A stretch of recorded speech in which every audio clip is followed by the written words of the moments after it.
राधे राधे महाराज जी। गुरुदेव भगवान, मेरा प्रश्न है कि जन्मों जन्मों के पाप इस मनुष्य जन्म में कैसे खत्म होंगे? जैसे रुई का पहाड़ लगाओ, एक दिया सलाई लगा दो, पूरा भस्म हो जाएगा? नहीं हो जाएगा। तो ऐसे ही ये दिया सलाई केवल भगवान के पास है, हमारे पास नहीं है, आपके पास नहीं है। भगवान ने कहा सर्वधर्मान परित्यज्य मामेकम शरणम ब्रज अहम त्वाम सर्व पापेभ्यो मोक्षयिष्यामि मा शुचः। तू सब धर्म कर्म को मेरे समर्पित करके मेरी शरण में हो जा, मैं तेरे सारे पाप नष्ट कर दूंगा, मैं तेरे सारे पाप नष्ट। भगवान सारे पाप नष्ट कर देंगे। तो हमें भगवान का नाम जप करना चाहिए, भगवान का नाम कीर्तन करना चाहिए, भगवान की लीला कथा सुननी चाहिए, भगवान के भक्तों का संग करना चाहिए, सब में भगवान की भावना करके सेवा करनी चाहिए। हमारे सारे पाप भगवान नष्ट कर देंगे।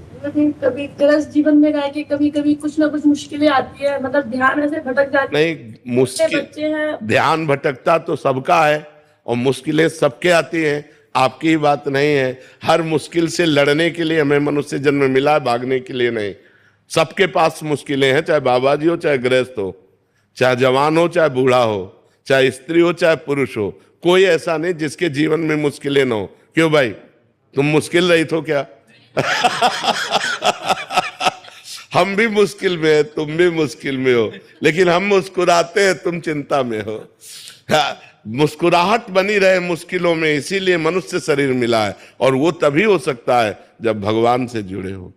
अगर भगवान से नहीं जुड़े तो आप मुस्कुरा नहीं सकते, पक्का समझो।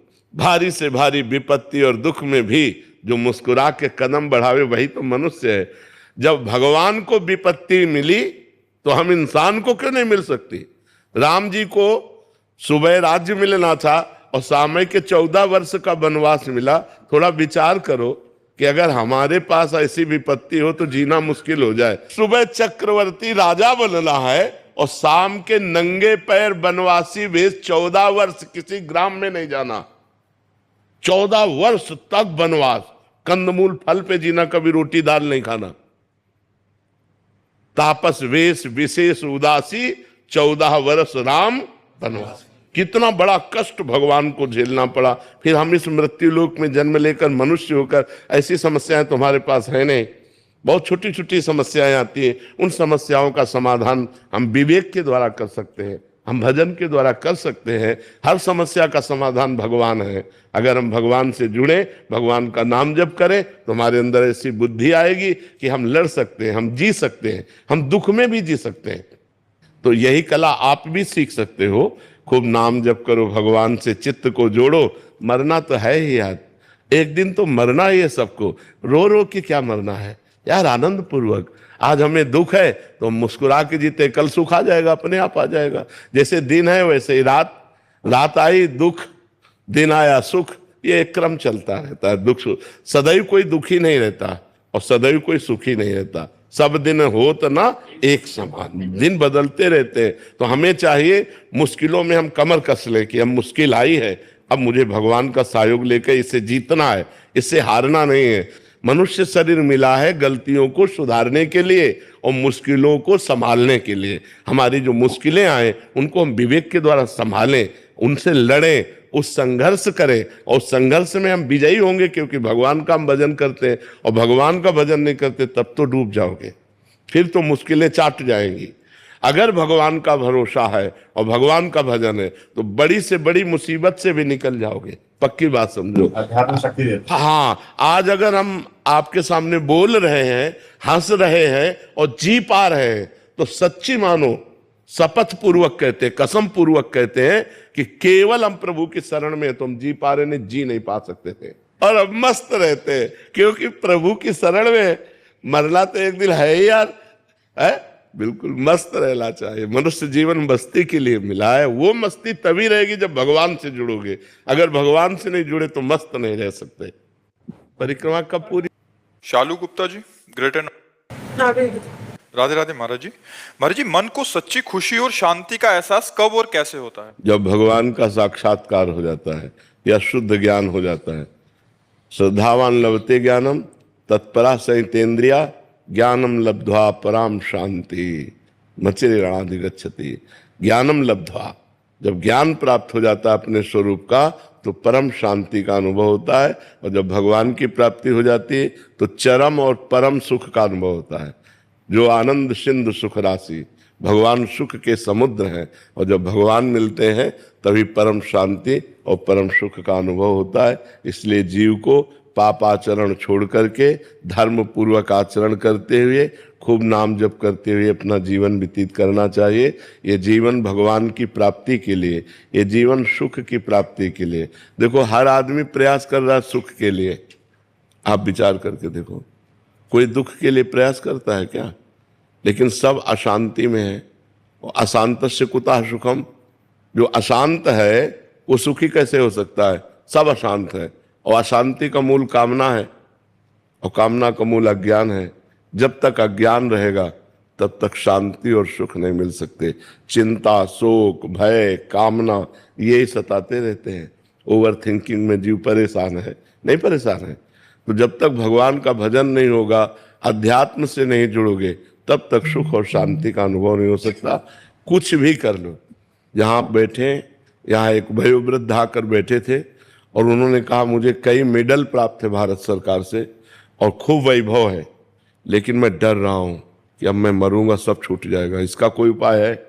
हम कहा इसका उपाय जो था उसको तो खो दिया, जीवन तो खो दिया। ये जीवन भगवान के लिए मिला था। अब जो जो कुछ सब है वो मेडल अलमारी में रखे रह जाएंगे, बैंक बैलेंस बैंक में रखा रह जाएगा, परिवार और घर द्वार यही रह जाएगा, शरीर तुम्हारा जला दिया जाएगा या गाड़ दिया जाएगा, मरना तो पड़ेगा ही। आप जितनी श्वासें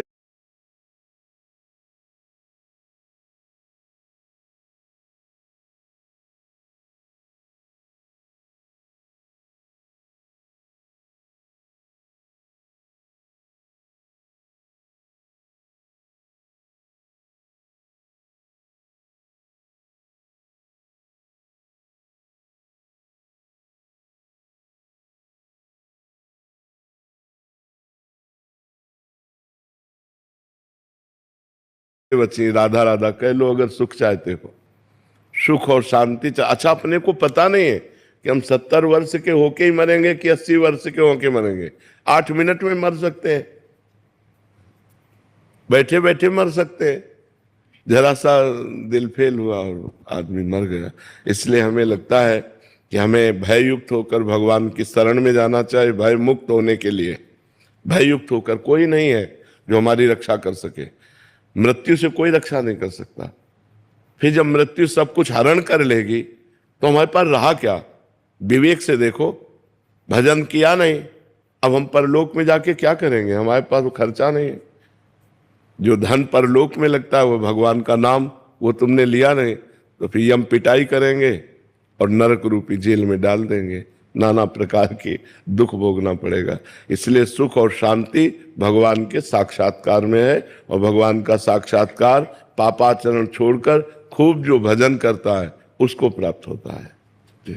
राजकीर्ति। राधे राधे महाराज जी। महाराज जी, लोग तीर्थ स्थान पर तीर्थ याटन करते हैं, जबकि भगवान सभी जगह हैं, कन कन में हैं, तो धार्मिक स्थलों पर जाना चाहिए या नहीं महाराज जी? मेहंदी में लालिमा होती है ना, पर मेहंदी के पूरे पेड़ को चीर डालो, कहीं लालिमा दिखा दो तुम तुम्हें सामने, नहीं ना। उसकी एक प्रक्रिया है ना। उसके पत्ते तोड़िए, उसको बांटिए, बांट के लगाइए, आधा घंटा लगा रहने दीजिए, फिर धो दीजिए। तो आपको दूध में घी है, पूड़ी पका सकते हो, लेकिन घी है उसी में। उसकी एक प्रक्रिया है, उसको दही बनाओ, मंथन करो, मक्खन निकालो, फिर उसको तप्त करो, तब वो घी बन जाएगा। समझ रहे ना? ऐसे परमात्मा सर्वत्र है। चीर फाड़ डालो किसी को कहीं भी अगर मिल जाए तो बताओ। उसकी प्रक्रिया है साधना। साधना के लिए हमें पवित्रता चाहिए। तो हम भगवान के परम पवित्र दिव्य स्थानों में जाते हैं, हरिद्वार, काशी, इनमें हमें पवित्रता मिलती है। जब हमारा हृदय पवित्र होता है तो हमारे अच्छे भाव होते हैं, तो वो भाव भगवान को समर्पित हो जाते हैं और हमें भगवान का अनुभव हो जाता है। जब हमारा भाव बन जाए ना, तो हम कुत्ते से भी भगवान प्रकट कर सकते हैं। हमारा भाव बन जाए तो हम ईंट से भी भगवान प्रकट कर सकते हैं। हमारा भाव ना बने तो भगवान में भी भगवान नहीं दिखाई दे रहे दुर्योधन को। दुर्योधन का भाव नहीं है भगवान के प्रति, तो श्री कृष्ण को एक बहुत विद्वान प्रवीण यदुवंशी समझता, वो भगवान नहीं मानता। दुर्योधन भगवान नहीं मानता। जब भगवान ने विराट रूप दिखाया तो बंदी बनाने की कोशिश की, वो भगवान को मनुष्य मानता रहा, कभी भगवान नहीं माना। तो बात समझ में नहीं। ये जो तीर्थ बने हैं ये पावर है, अध्यात्म के पावर है। जैसे गंगा जी नहा के आप देखो कैसा लगता है, एकदम फ्रेश, लेकिन नियमानुसार। अब गए कुल्ला कर रहे हो, थूक रहे हो और मल रहे हो, साबुन लगा रहे हो, कोई अनुभव नहीं होगा। गए साष्टांग दंडवत किए, माथा में जल रखा और गए चुपचाप 5, 7, 11 डुबकी लगाई, एकदम बाहर हो गए, देखो एकदम आनंद आएगा। वृंदावन आए, परिक्रमा लगाओ, बिहारी जी के दर्शन करो, किसी का दिया हुआ कुछ खाओ मत, रजरानी लगाओ, नाम जप करो। जब जाओगे तो एक अच्छा अनुभव होगा, एक आनंद अनुभव होगा। अब यहीं आओ इधर उधर सब गंदगी करो तो जब जाओगे तो कुछ हाथ नहीं लगेगा। ये परम पवित्र स्थान बनाए गए हैं कि हमको अध्यात्म का सहयोग मिले, हमारे जो गलतियां हो गई, पाप हो गए, वो नष्ट हो जाए। भगवान सर्वत्र है, पर जैसे दूध में सर्वत्र घी है, दूध से काम नहीं चल सकता, उसका प्रक्रिया। तो ऐसे प्रक्रिया का मतलब साधना। तो साधना का प्रारंभ करने के लिए हमें जो पवित्रता चाहिए वो गंगा है, काशी है, जो बड़े बड़े तीर्थ है, इनमें इसीलिए जाया जाता है कि हम गृहस्थ हैं, हमसे कोई ना कोई पाप बन जाते हैं। तो इन तीर्थों में जाने से हमारे पाप नष्ट होते हैं, हमारे पुण्य बनते हैं, हमारा हृदय पवित्र होता है। अवश्य जाना चाहिए, पर जिस पद्धति से रहना उसी पद्धति से रहना। हर तीर्थ में एक दिन उपवास करना चाहिए। अगर 3 दिन वास करे तो एक दिन उपवास करना चाहिए, दूसरे दिन फलाहार करना चाहिए, तीसरे दिन अन्नाहार करना चाहिए। एक दिन तो प्योर पूरा ऐसे जल पे रहना चाहिए या ऐसे कष्ट सहना चाहिए तीर्थों में जाकर। एक दिन उपवास करो, वृंदावन की परिक्रमा करो, बिहारी जी के दर्शन करो, यमुना स्नान करो, यमुना जी के पास बैठकर नाम कीर्तन करो, नाम जप करो, ये कमाओ। जो तीर्थ स्थानों में परम पवित्र भाव कमाए जाते हैं वो एक, लेकिन बड़ा विचित्र है, यमुना किनारे भी बैठकर गंदी बात करेंगे, यमुना किनारे भी बैठकर गंदी क्रियाएं करेंगे, इधर उधर सब गंदी बातें करेंगे, तो धाम का फिर लाभ कहाँ मिल पाएगा। तो समझ पाते जरूर जाना चाहिए। और महाराज जी जैसे इतने बड़े बड़े तीर्थ स्थल है, कभी कभी वहाँ पे अनहोनी हो जाती है, इंसान भगवान को पाने जा रहा है। आप हमारी बात सुनो। अनंत जन्मों से भटका हुआ जीव, शरीर तो छूटना ही है। जन्मों से भटका हुआ जीव, शरीर तो छूटना ही है। राइट टाइम है शरीर का। और अगर वो हरिद्वार में शरीर छोड़ता है, वो वृंदावन में शरीर छोड़ता है, काशी में छोड़ता है, तो उसे भगवान की प्राप्ति हो जाएगी। कितना बढ़िया लाभ मिला। शरीर तो छूटना ही था, लेकिन शरीर ऐसी जगह छूटा कि भगवान की प्राप्ति हो गई। तो इसमें लाभ हुई कि हानि हुई? लाभ। हाँ, तो हमें नेगेटिव नहीं सोचना, हमें पॉजिटिव सोचना है। काशी है, वृंदावन धाम है, हरिद्वार है, गंगा का तट है, यमुना का तट है, इनके किनारे प्राण निकलते हैं तो जीव की उत्तम गति होती है। प्राण तो निकलने थे, लेकिन यहाँ निकले, ये उत्तम गति हुई। जैसे आपके 100 रुपया जेब से बिहारी जी के सामने कट गए तो निश्चित मान लो करोड़ों का नुकसान होना था। आप वृंदावन आए तो धाम की कृपा से मात्र 100 रुपये में वो कार्यक्रम हो गया तुम्हारा। अब वो अगर तुम पॉजिटिव नहीं सोचते तो नेगेटिव सोचकर चलोगे, तुम आए ना तो तुम्हारा मंगल हो गया। करोड़ों का नुकसान भगवान ने 100 रुपये में निपटा दिया। या ठोकर लगी, थोड़ी चोट लग गई, बहुत बड़ी हानि, थोड़ी सी चोट में निपटा दी। उसे हम निगेटिव क्यों सोचे, उसे हम पॉजिटिव सोचे। जो सत्य है, जो सत्य है, ये परम सत्य है, कोई बहानेबाजी नहीं है, ये परम सत्य है।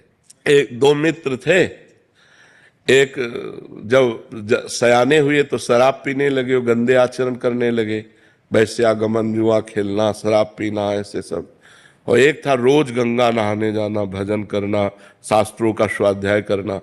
तो बहुत दिनों के बाद दोनों मित्र मिले, दूर से देखा वो गंगा नहाने वाला आ रहा है, और उसने देखा कि वो हमारा मित्र जो भटक गया गंदे आचरणों में, वो आ रहा है।